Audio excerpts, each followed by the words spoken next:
Guys, welcome to cute butterflies. അപ്പോൾ guys, ഇന്ന് നമ്മൾ ഒരു പുതിയ ഐറ്റം കൊണ്ടാണ് വന്നിട്ടുള്ളത്. ജേർണലിങ് ചെയ്യുമ്പോഴൊക്കെ നമ്മൾ ഉപയോഗിക്കുന്ന സ്റ്റാമ്പ്സാണ്. അതും വെറും സ്റ്റാമ്പ്സ് അല്ല ഗായ്സ്, കാണുന്ന പോലെ നല്ല ക്യൂട്ടായിട്ട് സ്റ്റാമ്പ്സാണ്. ഹാൻഡ് മെയ്ഡാണ്, ഫുൾ ഹോം മെയ്ഡ് പ്രൊഡക്ട്സ് വെച്ചിട്ടാണ്. വേറെ ഒന്നും വേണ്ട ഗൈസ്, പേപ്പർ, കത്രിക, സ്കെച്ച്, ഇത്രയും മാത്രം മതി ഈ ഒരു ഇതുണ്ടാക്കാൻ വേണ്ടിയിട്ട്. ഫസ്റ്റ് നമ്മൾ ഇങ്ങനെ ഒരു സ്ട്രിപ്പ് ഓഫ് പേപ്പർ കുറച്ച് വീതിക്ക് എടുത്തിട്ട് കട്ട് ചെയ്യണം.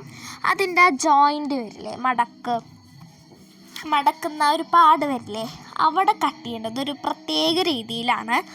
ആദ്യം ഒരു ത്രികോണം കട്ട് ചെയ്തിട്ട് കുറച്ച് സ്പേസ് വിട്ടിട്ട് വേണം അടുത്ത ത്രികോണം കട്ട് ചെയ്യാൻ.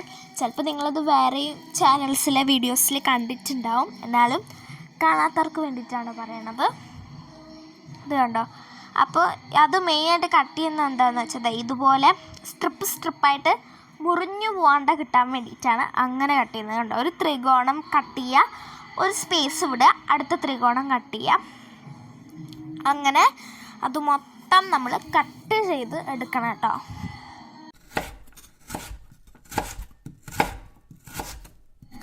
അങ്ങനെ അത് മൊത്തം ഒന്ന് കട്ട് ചെയ്ത് സെറ്റാക്കുക കേട്ടോ. അതിൻ്റെ സൈഡും കൂടിയും സൈഡ് കട്ട് ചെയ്യുന്നത് ഒരുപോലെ തന്നെയാണ്. ഇങ്ങനെ ഒരു സ്പേസ് കൂടാണ്ട് ഇങ്ങനെ അടുപ്പിച്ച് ത്രികോണം കട്ട് ചെയ്ത് പോവുക. അത്രയാണ് ഇതിൻ്റെ സൈഡിന് ചെയ്യേണ്ട ആവശ്യമുള്ളൂ. അങ്ങനെ ഗൈസ്, നമ്മൾ മൊത്തം കട്ട് ചെയ്തെടുക്കാൻ പോവുകയാണ്. ഞാൻ ഇതിലെ ട്രാൻസ്ലേഷനാണ് ചെയ്തത്. അപ്പം ഞാനൊരു ട്രാൻസ്ലേഷനാണ് ചെയ്തത്. നിങ്ങളെ കട്ട് ചെയ്ത് വെറുപ്പിക്കണ്ടെന്ന് വിചാരിച്ചിട്ട്, പിന്നെ എനിക്ക് വോയിസ് ഓവർ ചെയ്യാൻ മടിയാണ്. അപ്പോൾ ഒരു ട്രാൻസ്ലേഷൻ്റെ ഇടയിൽ ബാക്ക്ഗ്രൗണ്ട് ഒന്ന് മാറിയിട്ടുണ്ട് കേട്ടോ. അപ്പോൾ നിങ്ങളതൊന്നും കാര്യമാക്കണ്ട, ഇത് ശ്രദ്ധിക്കൂ. അപ്പോൾ അവിടെ ഇരുട്ടാണ് ഗൈസ്, ഞാൻ കറണ്ട് ഇല്ലാത്തടത്താണ് എടുക്കുന്നത്. ചിലപ്പോൾ എനിക്ക് കറണ്ട് വന്നാൽ എൻ്റെ മൂഡ് എങ്ങനെയാണെന്ന് എനിക്ക് തന്നെ അറിയില്ല. പല സമയത്ത് പല തോന്നലാണ്. അപ്പോൾ ഇതങ്ങോട്ട് മാറാണ്ട് ഞാനിപ്പോൾ തന്നെ ഉണ്ട് ഫോണിൻ്റെ ഫ്ലാഷൊക്കെ ഓണാക്കിയിട്ടാണ് ചെയ്യാറ്. സാധാരണ ഞാൻ ടോർച്ച് കത്തിച്ചിട്ടൊക്കെയാണ് ചെയ്യാറ്. ടോർച്ചിൻ്റെ ചാർജ് കഴിഞ്ഞു ഗൈസ്. അപ്പോൾ നമ്മൾ ഫോണിൻ്റെ ഫ്ലാഷ് ഓണാക്കിയിട്ടാണ് ചെയ്യണത്.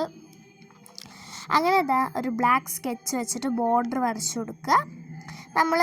ഈ കാണുന്ന പിക്ചറിൻ്റെ പോലെ അതേ ഡിസൈനൊന്നല്ല, അതുപോലെ ഫസ്റ്റൊക്കെ ഒരെണ്ണം അതുപോലത്തെയാണ്.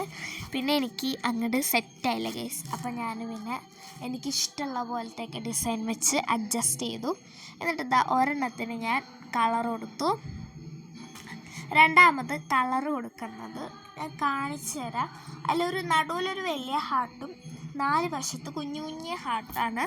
ആ ഹേർട്സിന് മാത്രം റെഡ് കളർ കൊടുത്താൽ നിങ്ങൾക്ക് ക്യാമറയിൽ ശരിക്കും കാണാൻ പറ്റുന്നുണ്ടാവില്ല കേട്ടോ.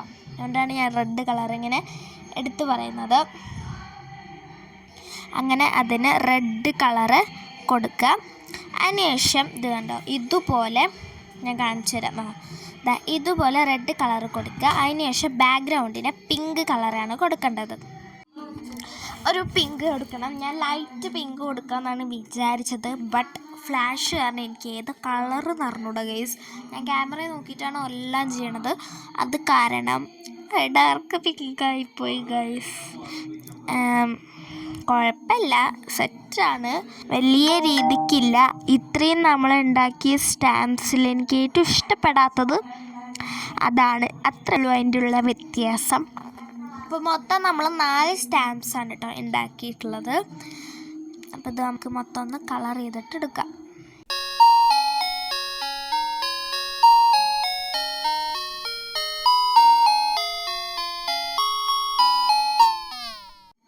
അങ്ങനെ ഗൈസ്, നമ്മൾ അത് അങ്ങനെ കളർ ചെയ്തു.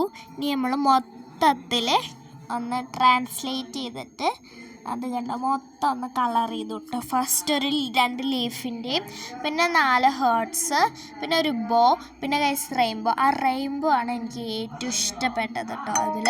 അപ്പോൾ നിങ്ങൾക്ക് ഇഷ്ടപ്പെട്ട ലൈക്ക്